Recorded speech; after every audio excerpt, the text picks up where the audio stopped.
Lilis, gadis sederhana dari Garut, tergoda oleh janji manis seorang pangeran Arab yang menjanjikannya kehidupan bak ratu dengan gaji 100 juta per bulan. Ia pikir inilah jalan menuju mimpi-mimpi yang tak pernah berani ia tulis di kertas. Namun, kenyataan pahit menyambutnya di malam pertama. Pangeran yang ia nikahi memperlakukannya bukan sebagai istri, tapi sebagai properti. Lilis terjebak dalam istana emas yang berubah menjadi penjara sunyi. Dengan harga diri yang hancur dan harapan yang terkikis, ia mulai mencari cara untuk melarikan diri. Tapi di balik penderitaan, ia menemukan keberanian yang tak pernah ia tahu ada dalam dirinya. Hidup Lilis bisa dibilang biasa-biasa saja. Ia bukan perempuan kota yang gemar ngopi di kafe atau pakai skincare mahal.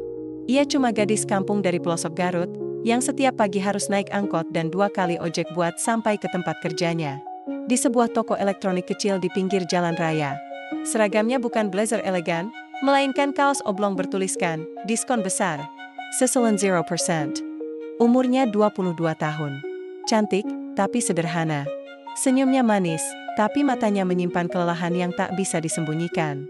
Ia tinggal berdua dengan ibunya yang sudah lama sakit-sakitan, dan sejak ayahnya meninggal waktu ia masih SMA, Lilislah yang jadi tulang punggung keluarga. Setiap malam, sebelum tidur, Lilis sering melamun. Membayangkan hidup yang lebih enak. Bisa tinggal di rumah yang adem, nggak bocor kalau hujan. Bisa makan enak tiap hari tanpa mikir harga minyak goreng. Dan terutama, bisa membahagiakan ibunya. Membelikan ranjang empuk, AC, bahkan berobat ke rumah sakit yang benar-benar bagus, bukan puskesmas yang antreannya kayak ular naga. Suatu sore, hidup Lilis berubah.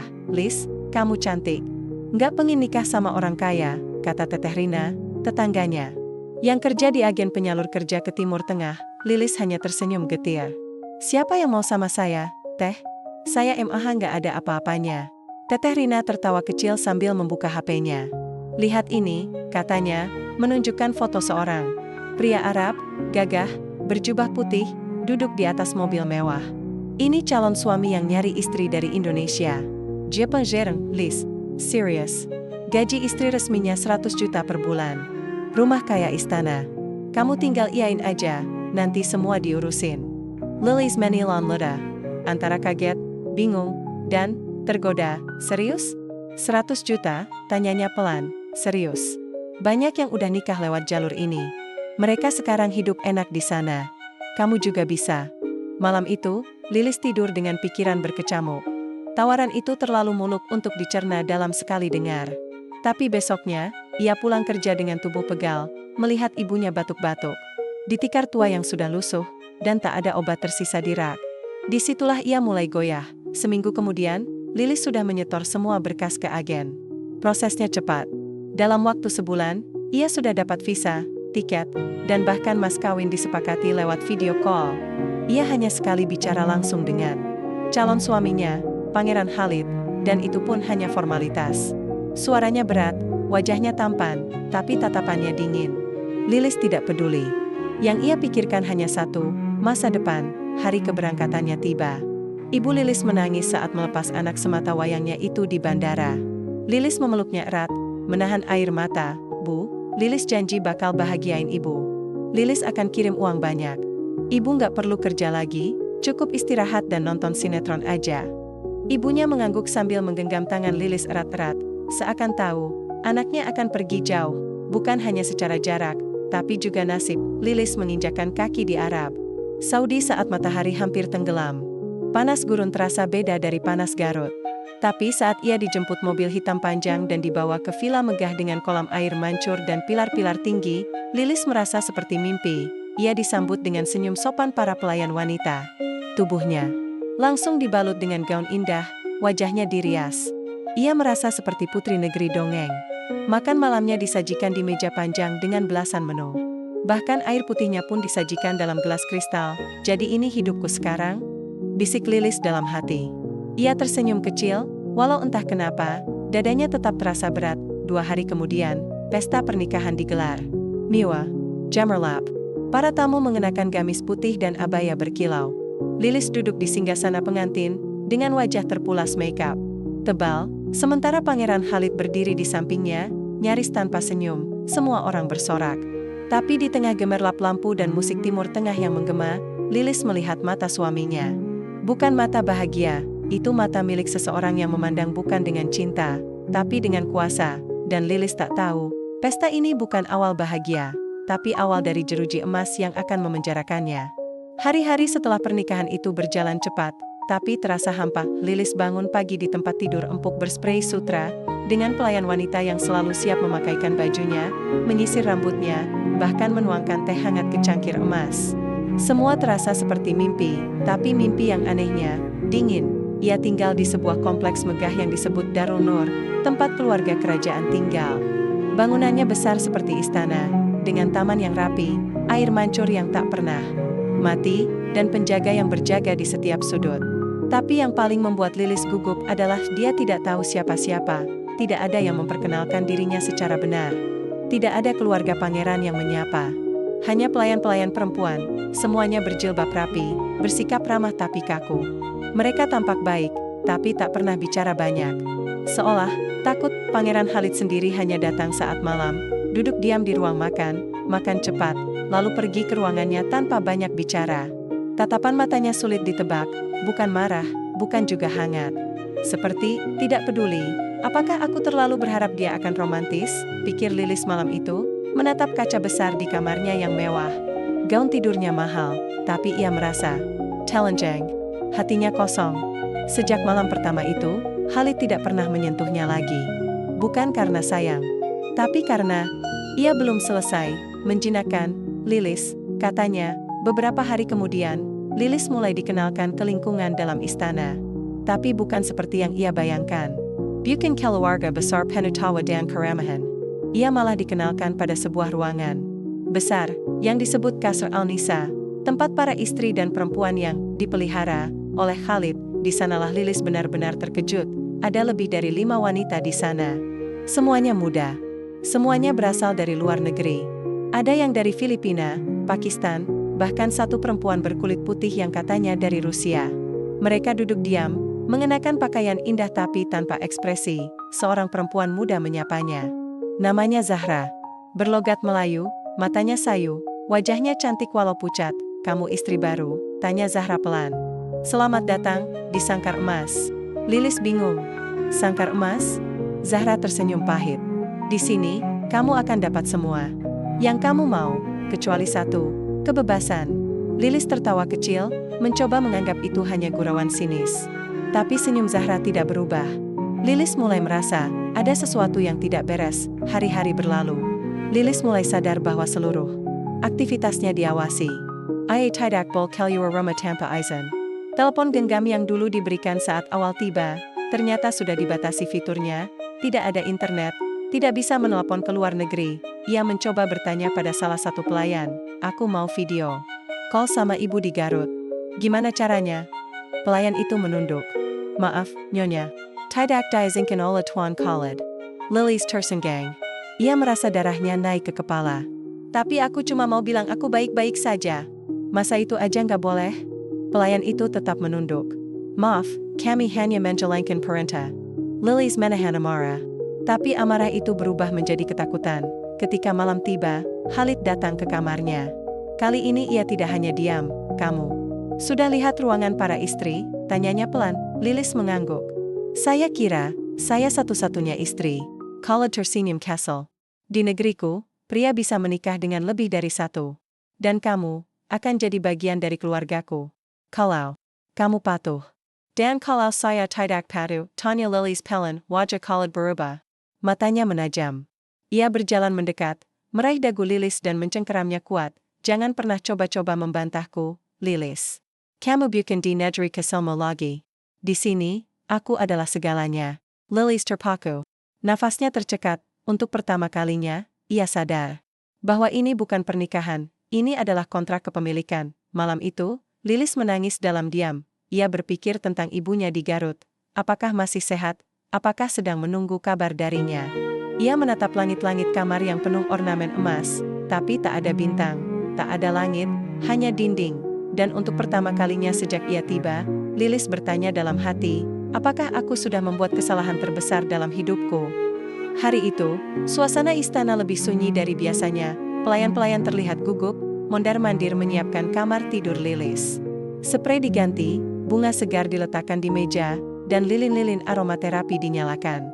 Bahkan Zahra, yang biasanya bicara seadanya, hanya menatap Lilis dengan sorot mata aneh, seperti ingin berkata sesuatu, tapi terhalang sesuatu yang tak bisa dijelaskan. Lilis berdiri di depan cermin besar di kamarnya. Gaun tidurnya tipis, mahal, dan sangat cantik. Tapi anehnya, saat ia melihat pantulannya sendiri, ia merasa seperti orang asing. Wajahnya tampak tenang, tapi hatinya bergejolak. Ada sesuatu yang tidak bisa ia jelaskan. Campuran antara gugup, takut, dan rasa ingin kabur sejauh mungkin. Sekitar pukul 9 malam, pintu kamarnya diketuk, bukan oleh pelayan, tapi oleh dia, Khalid. Lilis buru-buru berdiri, mencoba tersenyum. Tapi senyum itu hanya hiasan di wajah yang tegang. Khalid masuk dengan langkah pelan, mengenakan jubah putih bersih dan parfum khas Arab yang aromanya menusuk hidung. Tanpa banyak bicara, ia langsung duduk di tepi ranjang. "Duduklah," katanya datar. Lilis menuruti, duduk perlahan. Ia menatap wajah Khalid, mencoba mencari sisa kelembutan. Tapi yang ia temukan hanya sorot mata kosong. Denjen, seperti sedang melihat barang, bukan manusia. Khalid mengangkat tangan, menyentuh rambut Lilis. Gerakannya lambat, tapi kasar. Seperti mengacak-acak, bukan membelai. "Di sini, kamu milikku," katanya pelan. "Tubuhmu, jiwamu, semua yang ada padamu." Lilis mulai merasa tak nyaman. Ia mencoba bicara, "Maaf, Tuan, saya belum siap. Mungkin bisa lain waktu." Belum sempat kalimat itu selesai, Khalid mencengkeram pergelangan. Tangannya kuat, sangat kuat. "Tidak ada lain waktu di sini, Lilis. Kau istriku. Itu artinya kau harus melayaniku tanpa syarat." Lilis terdiam. Ketakutan mulai merambat dari ujung jari ke seluruh tubuhnya. Nafasnya memburu. Ia mencoba menarik tangannya, tapi genggaman Khalid semakin keras. Matanya dingin, penuh perintah, "Malam." Itu, semua ketakutan Lilis menjadi kenyataan. Tidak ada kelembutan, tidak ada cinta, tidak ada respek. Ia dipaksa tunduk, dipaksa diam. Bahkan saat ia menangis, Khalid hanya menyuruhnya, "Jangan ribut. Ia bukan istri. Ia bukan pasangan. Ia hanyalah alat." Ketika semuanya selesai, Khalid berdiri, merapikan jubahnya, dan berkata ringan, "Besok, aku akan ke Riyadh. Mungkin beberapa hari tak pulang. Nikmatilah istanamu." Lalu ia pergi, meninggalkan Lilis di ranjang yang berantakan. Lilis tak bisa bangun. Tubuhnya gemetar, perih, dan hancur. Ia menatap langit-langit kamar dengan mata kosong. Tak ada air mata lagi. Sudah habis. Yang tersisa hanya luka dalam yang tak terlihat mata, tapi terasa mengiris di setiap helaan napas. Ia menarik selimut, menutup tubuhnya. Tapi selimut itu tak bisa menyembunyikan rasa kotor yang melekat. Ia merasa jijik pada semuanya. Pada Khalid, pada tempat ini, pada dirinya sendiri. Ia berbisik pelan, seperti doa yang hancur, "Aku ingin pulang. Ya Allah, aku ingin pulang." Tapi ia tahu, tak semudah itu. Esok paginya, Lilis tidak keluar kamar. Pelayan yang mengantar sarapan hanya meletakkan makanan di meja dan pergi cepat-cepat. Zahra muncul sore hari, duduk di sisi ranjang dengan wajah iba. "Dia melakukan itu padamu juga, kan?" bisik Zahra pelan. Lilis tidak menjawab. "Ayah hanya mengenggak, pelan." Sangat pelan, Zahra memegang tangannya. "Hangat, aku juga pernah. Tapi kamu masih punya harapan, Liz. Jangan mati di tempat ini." "Harapan?" Lilis tertawa getir. "Di tempat ini, harapan cuma bikin lebih sakit." Zahra menatapnya serius. "Kalau kamu mau, aku akan bantu. Tapi kamu harus kuat. Ini baru permulaan." Dan di saat itulah, dalam luka paling dalam, benih kekuatan itu muncul. "Castle, rapuh. Tapi ada. Aku nggak boleh mati di sini," batin Lilis. "Aku harus keluar dari neraka ini. Apapun caranya." Hari-hari setelah malam itu berjalan seperti kabut, gelap, lambat, dan tak jelas arahnya. Lilis berhenti menghitung waktu. "Ia tidak tahu lagi hari ini hari apa." Tidak ada kalender di kamarnya, tidak ada jam dinding. Bahkan HP-nya hanya menampilkan jam digital tanpa sinyal. Seakan-akan dunia luar sudah tidak eksis lagi, yang ada hanyalah kamar besar itu. Dengan dinding berornamen emas. Langit-langit tinggi yang dipenuhi lampu gantung. Jendela besar dengan gorden tebal, yang tak bisa dibuka dari dalam. Setiap pagi, pelayan mengantar makanan. Setiap sore, pelayan lain datang membawa gaun baru yang harus dipakai. Semuanya terjadwal, teratur, dan menyeramkan. Seperti Lilis adalah boneka yang harus digerakkan sesuai perintah, dan Pangeran Khalid, ia pergi ke Riyadh, seperti katanya.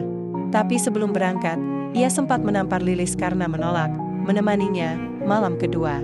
Kata-kata terakhirnya waktu itu masih terngiang jelas, kalau kamu tidak mau, aku bisa dapat 100 perempuan lain. Tapi kau akan tetap jadi milikku. Mati pun tetap milikku. Hari ketiga setelah kejadian itu, Zahra mengajak Lilis ke taman dalam istana.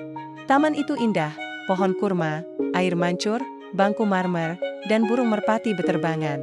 Tapi yang aneh, taman itu dikelilingi pagar besi tinggi. Di ujungnya, ada 2 penjaga bersenjata. Tempat ini seperti surga, ya, kata Zahra pelan. Lilis mengangguk kecil, surga yang dipagari. Jadi sebenarnya, ini neraka. Lilis menoleh. Zahra, kenapa kamu masih di sini? Kenapa nggak pergi? Zahra tersenyum pahit. Aku pernah mencoba. 2 tahun lalu. Tapi gagal. Waktu itu, aku dihukum. Dikurang 3 minggu tanpa cahaya. Dan, satu temanku, Laila, setelah gagal kabur, dia menghilang. Katanya dibuang ke padang pasir. Tak pernah kembali. Lilis membeku. Napasnya tercekat, jadi, kita nggak bisa keluar. Bisa, kata Zahra lirih. Tapi bukan lewat pintu. Dan bukan sendirian. Malamnya, Lilis memberanikan diri membuka pintu kamarnya diam-diam. Ia mengendap menyusuri lorong menuju dapur. Ia butuh udara. Butuh tahu apakah ada jalan keluar. Tapi baru beberapa meter, suara sepatu bot menghentikannya. 2 penjaga berdiri di ujung koridor. Apa yang kamu lakukan? Suara mereka dingin. Bahasa Arab cepat yang sulit dipahami, tapi nada ancamannya sangat jelas. Lilis mencoba menjawab dalam bahasa Inggris. Saya hanya ingin mencari air. Salah satu penjaga menyentuh hatinya, lalu berbicara cepat. Beberapa detik kemudian, pelayan datang dan menarik Lilis kembali ke kamarnya. Tidak dengan kekerasan, tapi tatapan mereka seperti mengatakan, coba lagi, dan kamu akan tahu akibatnya. Keesokan paginya, Lilis dikurung seharian penuh. Tak ada makanan. Tak ada cahaya. Hanya suara detak jam digital di sudut kamar yang terus berdetak seperti suara hukuman. Di tengah kegelapan, Lilis meringkuk di lantai. Tubuhnya gemetar. Tapi kali ini bukan karena takut, tapi karena marah. Aku nggak akan diam. Aku bukan boneka. Zahra datang malam harinya, diam-diam. Membawa sedikit makanan dan air, kamu berani, Lis. Tapi jangan bodoh. Aku nggak bisa begini terus, Zahra. Aku mau pulang. Aku harus pulang. Zahra menatap Lilis dalam-dalam. Lalu menghela napas. Kalau kamu memang yakin, ada satu cara. Tapi kamu harus janji, kamu siap menanggung semua akibatnya. Apapun. Zahra mengeluarkan sobekan kertas dari saku bajunya. Tulis surat. Paisa Indonesia. Ceritakan semuanya. Kirim ke alamat ini. Apa ini? Alamat Kejutan. Besar Indonesia. Tapi jangan kirim sendiri. Ada satu orang di dapur. Namanya Pak Umar. Dia satu-satunya orang lokal yang kasihan sama kita. Kalau kamu bisa titip lewat dia, mungkin ada harapan. Lilis menggenggam kertas itu. Tangan dan hatinya sama-sama bergetar. Malam itu, untuk pertama kalinya sejak ia tiba di negeri asing ini, Lilis menulis surat. Isinya bukan curhat biasa, tapi jeritan tentang penderitaan, kekerasan, dan permohonan tolong. Ia menulis sambil menangis. Bukan karena lemah, tapi karena tahu, surat itu adalah satu-satunya senjata yang ia punya. Saat ia selesai, ia menatap langit-langit kamar yang dulunya terasa mewah, kini tak lebih dari jeruji emas. Aku akan keluar dari sini, bisiknya. Bukan hanya untuk aku, tapi untuk Zahra. Dan semua perempuan lain yang Hari-hari setelah dikurang dalam surat itu istana ditulis ini berubah jadi permainan tegang antara harapan dan ketakutan. Lilis menyembunyikan surat kecil itu dalam bantal, menunggu waktu yang tepat. Setiap langkah, setiap suara pintu terbuka membuatnya waspada. Kalau sampai surat itu ditemukan, ia tahu, dirinya tidak akan dimaafkan. Zahra terus mengawasi, membantu sebisanya. Ia memberitahu Lilis kapan Pak Umar masuk dapur, kapan penjaga istana berganti shift, dan bagaimana cara berjalan tanpa suara di lantai marmer yang dingin. Semua seperti misi rahasia yang bisa gagal kapan saja. Akhirnya, malam itu datang, sekitar pukul 2 dini hari. Zahra mengetuk pintu Lilis pelan. Sekarang, Umar lagi bersih-bersih dapur. Lilis menggenggam surat itu erat-erat. Tangannya dingin, jantungnya berdegup seperti genderang perang. Ia menyelinap ke perluit lorong belakang, menghindari kamera dan penjaga. Zahra mengawasi dari ujung lorong, memberi isyarat ketika aman. Pak Umar, pria tua berjanggut putih, sedang mengelap meja dapur. Saat melihat Lilis, ia tampak terkejut. Tapi sebelum sempat bertanya, Lilis buru-buru mendekat. Saya dari Indonesia? Tolong, ini penting sekali. Tolong kirimkan surat ini ke alamat yang tertulis. Ke Kejutan Indonesia. Mohon, Pak. Lilis nyaris menangis saat bicara. Pak Umar menatap matanya lekat-lekat. Ada jeda panjang sebelum akhirnya ia mengangguk. Istri saya orang Filipina. Saya tahu, tempat ini bukan rumah.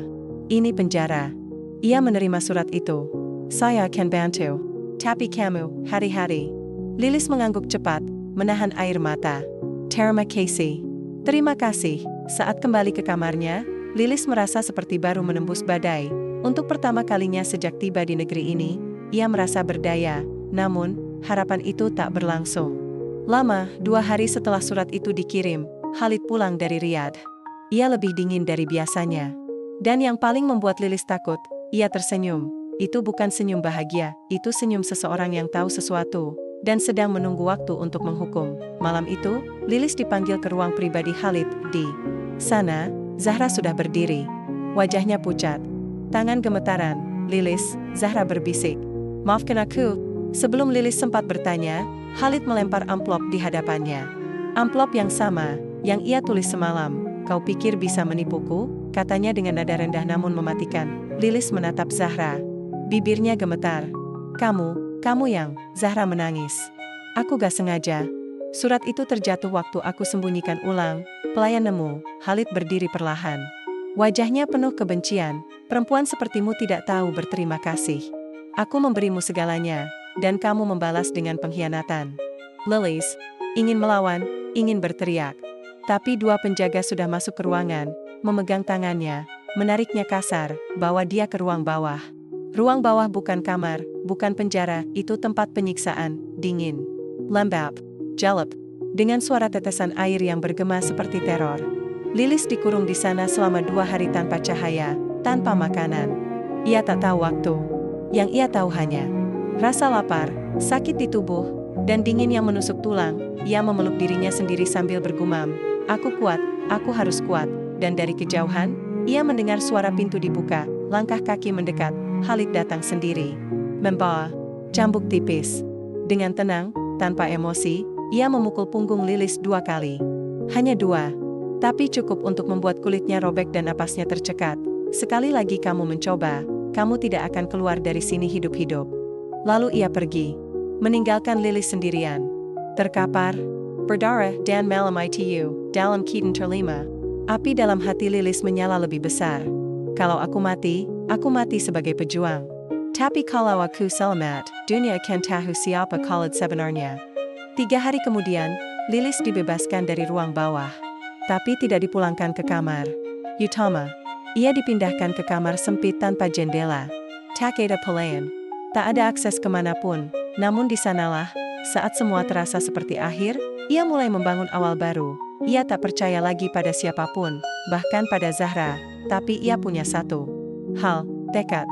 Aku harus keluar. Bukan cuma untuk aku, tapi untuk semua perempuan yang disekap di istana ini. Dan mungkin, untuk satu hal lagi, balas dendam. 2 minggu sejak ia keluar dari ruang bawah tanah, tubuh Lilis masih menyimpan luka. Punggungnya perih, bekas cambukan masih terasa panas tiap kali bersentuhan dengan kain. Tapi yang lebih sakit dari luka fisik, adalah pengkhianatan. Zahra tak lagi bicara padanya. Atau mungkin, memang tak berani. Lilis tak menyimpan dendam secara penuh. Ia tahu Zahra juga korban. Tapi luka kepercayaan, sekali robek, susah dijahit. Selama dikurung di kamar sempit, Lilis tak pernah benar-benar diam. Ia menghafal jadwal pelayan, waktu pergantian penjaga, dan jalur-jalur tersembunyi yang kadang terdengar suara langkah kaki. Atau bunyi air mangler. Ia menggores tembok dengan potongan sendok yang ia sembunyikan di bawah karpet, bukan untuk kabur lewat lubang, tapi untuk menghitung waktu. Dan malam itu datang, malam yang ia tunggu. Pukul 2 dini hari, langit di luar mendung. Petir sesekali menyambar, hujan deras turun di gurun yang biasanya kering. Ini langka, sangat langka, dan itu artinya Sistem keamanan bisa melemah. Lilis menyelipkan potongan kain kecil di bawah pintu. Ia menyumpal kunci dari dalam. Saat pelayan datang membukakan pintu, kunci macet dan mereka panik. Dalam kakakon kesel itu, ia menyelinap ke lorong belakang. Ia berpura-pura sebagai pelayan yang hendak mengambil obat, dan saat itulah ia bertemu Ali, seorang penjaga muda. Wajahnya tampan, tapi sering terlihat lesu dan bingung. Ia pernah diam-diam menyelipkan roti pada Lilis saat Lilis dikurung. Sejak saat itu, Lilis menaruh sedikit harapan padanya. Ali, bisik Lilis, aku tahu kamu tidak seperti yang lain. Tolong, aku harus keluar dari tempat ini. Tolong. Ali terlihat gelisah. Pandangannya berkelit, seolah bergulat dengan nurani. Kalau mereka tahu, aku mati, bisiknya lirih, kita berdua bisa mati, atau kita bisa selamat. Aku tahu kamu juga tidak suka melihat perempuan-perempuan itu diperlakukan seperti barang, kata Lilis dengan suara gemetar. Hening. Ali akhirnya mengangguk. 5 menit. Ikuti aku. Jangan bicara. Mereka berjalan cepat menyusuri lorong sempit menuju garasi bawah tanah. Di sana ada mobil kecil yang biasa dipakai pelayan antar makanan dari luar. Pintu garasi ditutup sebagian karena hujan badai. Ali menyuruh Lilis masuk ke bagasi, menutupinya dengan karung makanan kering. Kalau ada yang bertanya, kamu gak pernah lewat sini. Lilis menatapnya. Terima kasih. Ali tidak menjawab. Tapi sorot matanya berkata lebih dari cukup, semoga kamu berhasil. Mobil itu keluar pelan dari kompleks istana. Gerbang utama dijaga 2 tentara bersenjata, tapi karena badai, mereka hanya melambai cepat dan memberi jalan. Sopir yang membawa mobil adalah pelayan lama bernama Hamid, yang sudah tak peduli dengan urusan istana. Setelah keluar sekitar 5 km, mobil berhenti di area pasar tua yang sepi karena hujan. Hamid membuka bagasi, cepat. Sebelum aku berubah pikiran. Lilis turun, menggigil dalam hujan. Ia tak tahu era, tak tahu tempat. Tapi yang ia tahu, ia bebas, namun kebebasan itu hanya bertahan 30 menit. Karena Khalid sudah menyadari pelariannya, 3 mobil hitam muncul dari arah belakang. Lilis yang bersembunyi di gang sempit mencoba lari, tapi salah satu mobil melihatnya. Tanpa basa-basi, 2 pria bersenjata turun dan menyeretnya. Ia menendang, menggigit, meronta, tapi kalah tenaga. Salah satu dari mereka meninju perutnya, membuatnya terjatuh. Darah mengalir dari bibirnya. Berani-beraninya kau lari, pelacur kecil, maki salah satu dari mereka. Saat Lilis hendak diseret kembali ke mobil, 2 mobil lain muncul dari arah berlawanan. Bendera kecil Indonesia terpampang di kap mesin. Kedutaan, ternyata. Surat yang dulu sempat tertahan, tetap berhasil disalin oleh Pak Umar dan dikirim ulang diam-diam lewat jalur lain. Dan pihak kedutaan sudah mengendus keberadaan Lilis dari laporan sebelumnya. Pertarungan kecil pecah di gang itu. Polisi setempat juga tiba, menahan para penjaga Khalid karena dianggap membawa senjata tanpa izin. Lilis diangkat ke dalam mobil kedutaan. Tangannya penuh luka. Tapi matanya menangis haru. Ia menangis bukan karena luka, tapi karena akhirnya. Setelah semua penderitaan, cahaya itu datang juga. Malam itu, ia tidur di tempat penginapan milik kedutaan. Kasur empuk, AC hangat, air minum bersih. Tak ada jeruji. Tak ada pengawasan. Tak ada Khalid. Untuk pertama kalinya, Lilis merasa bernapas dengan utuh. Tapi ia tahu, ini belum akhir, karena masih ada perempuan-perempuan lain yang tertinggal di sana. Masih ada Zahra. Masih ada puluhan boneka hidup yang mungkin tidak seberuntung dirinya. Dan ia bersumpah, aku akan pulang. Tapi suatu hari nanti, aku akan kembali. Bukan sebagai istri, tapi sebagai saksi. Dan pembongkar kebenaran. Pesawat itu mendarat dengan lembut di Bandara Soekarno-Hatta. Matahari pagi menyinari landasan, menyilaukan jendela kabin. Tapi Lilis hanya menatap lurus keluar, diam. Sudah lebih dari 2 bulan sejak ia meninggalkan Garut untuk mengejar mimpi hidup mewah. Sekarang ia kembali, tapi dengan luka yang tak kasat mata. Kedutaan membantu memulangkan Lilis lewat jalur diplomatik. Tidak banyak yang tahu, tidak banyak yang peduli. Ia dijemput oleh satu petugas dari Dinas Sosial dan seorang relawan LSM. Tak ada selebrasi, tak ada sambutan keluarga. Hanya koper kecil, tubuh kurus, dan hati yang masih compang-camping. Di Garut, rumah kecil itu masih berdiri. Ibunya, meski sakit-sakitan, menangis saat melihat putrinya pulang. Ia memeluk Lilis erat-erat, seolah tak ingin kehilangan lagi. Namun, berita tentang gadis Indonesia yang kabur dari Pangeran Arab mulai menyebar di media sosial. Tanpa nama, tapi dengan cukup detail untuk membuat tetangga dan kenalan mulai bertanya-tanya, Liz, katanya kamu kabur dari suami Arab ya? Kok kamu pulang? Katanya udah kaya. Gajinya 100 juta bohong ya? Lilis hanya tersenyum kaku. Setiap pertanyaan itu seperti belati yang menusuk harga dirinya. Yang lebih menyakitkan lagi, beberapa orang menganggapnya salah. Kalau udah tahu jadi istri orang Arab, harusnya nurut dong, bisik tetangga. Makanya jangan tergiur uang. Lihat tuh akibatnya. Komentar-komentar seperti itu membuat Lilis mengunci diri di kamar. Ia menangis.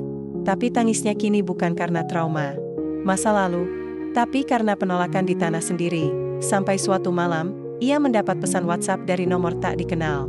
Saya Zara. Aku berhasil kabur. Sekarang aku di Manila. Aku dengar kamu selamat. Terima kasih, Liz. Suratmu menginspirasi banyak orang. Aku juga akhirnya berani. Lilis membaca pesan itu berulang kali. Tangannya gemetar. Matanya basah. Aku tidak sendiri. Beberapa hari kemudian, ia dihubungi oleh sebuah stasiun televisi nasional. Mereka ingin mewawancarai Lilis sebagai penyintas kekerasan perempuan lintas negara. Tapi Lilis ragu, kalau aku buka suara, aku harus hadapi semuanya, katanya pada ibunya. Sang ibu memegang tangannya. Kalau dengan bicara kamu bisa nolong. Gadis-gadis lain, by Kerala, NAK. Jangan takut lagi. Akhirnya, Lilis duduk di kursi panas sebuah acara talk show malam, wajahnya ditutupi blur. Namanya disamarkan. Tapi suaranya, jelas, ia menceritakan semuanya. Dari awal ia dijanjikan gaji 100 juta, kemewahan, lalu malam pertama yang penuh kekerasan, ruang bawah tanah, hingga surat yang berhasil menyelamatkannya. Di akhir acara, pembawa acara bertanya, apa yang ingin kamu sampaikan kepada perempuan Indonesia yang punya mimpi besar seperti kamu dulu? Lilis menjawab pelan, dengan suara yang bergetar tapi tegas, bermimpilah. Tapi jangan sampai mimpi itu dibeli dengan harga diri dan nyawamu. Jangan percaya pada janji tanpa hari. Dan kalau kamu sedang terjebak, cari cara untuk bersuara. Meski hanya lewat selembar surat. Acara itu viral. Ribuan komentar masuk. Banyak yang mengutuk sistem pernikahan transnasional tanpa pengawasan. Banyak juga yang meminta Lilis untuk terus bersuara. Dan malam itu, untuk pertama kalinya, Lilis tidur dengan tenang, bukan karena ia melupakan lukanya, tapi karena ia menjadikannya cahaya bagi orang lain. 1 tahun telah berlalu sejak Lilis pulang ke Indonesia. Waktu tak benar-benar menyembuhkan, tapi perlahan mengajarkan bagaimana cara berdiri meski masih gemetar.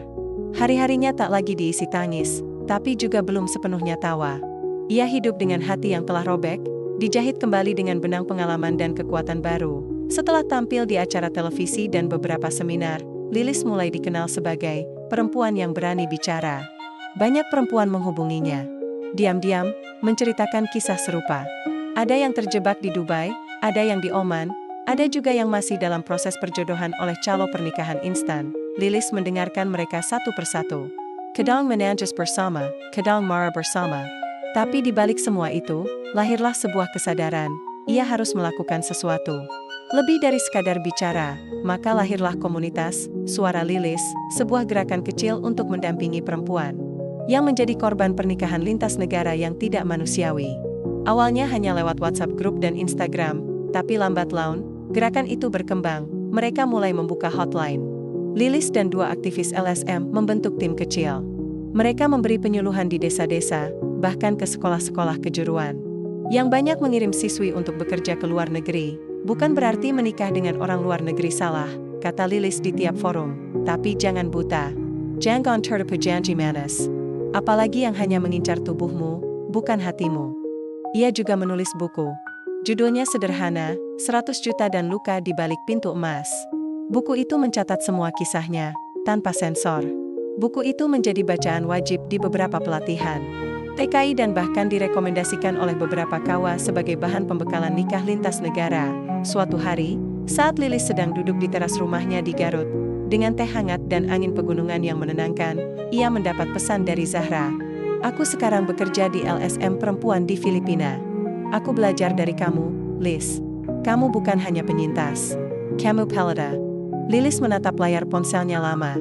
Lalu tersenyum tipis, ia membalas, kita semua adalah pelita. Tapi kadang, pelita harus dibakar dulu sebelum bisa menyala. Malam itu, Lilis menulis di buku hariannya. Tulisan tangan yang mengalir, seperti berbicara pada dirinya sendiri, aku bukan perempuan lemah.